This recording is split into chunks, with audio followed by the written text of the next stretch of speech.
puso sa kinig. Yeah. Pero kung sa akin, ang alimasag babae o lalaki. Pero mas marami pag-ibig. Pero sa akin, mas masarap ang lalaki.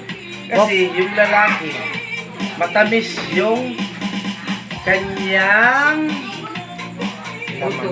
Kung titingnan mo, mas masarap yung lalaki kasi nasa kanya yung laman, buto, at saka sarap. Parang kung titikman mo, gano'n o? Sarap. Kayo, kung titikim kayo ng alimasan, mas masarap ang lalaki. Kasi ang lalaki, kung bubuksan mo pagkilikid, o pakabila, o paharap, yung laman, hindi mahihiwalay. Mas Ano yan? masarap ang lalaki. O, tingnan nyo. Buong laman po. Sarap. Ah, kita mo wala na kayong pulutan. Oh. Mag-sponsor na, pisa na sa lang eleksyon. Mas dayo deliver. Hoy! Ah!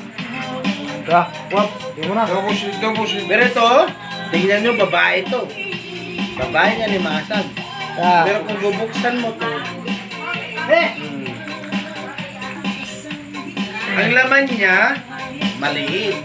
Kasi, maano yung, ano niya, yung katawan niya, may napipindot kang pababa. Pero kung titikman mo ang limasag, kahit maano siya, maliit o malaki, yung lasa niya at laman niya parehas. Pero kung titikman mo, titikman ko. Kanina yung sa akin, masarap oh. Tagay na kita, tagay. Alimasag ng yamon. Kung tikman mo oh.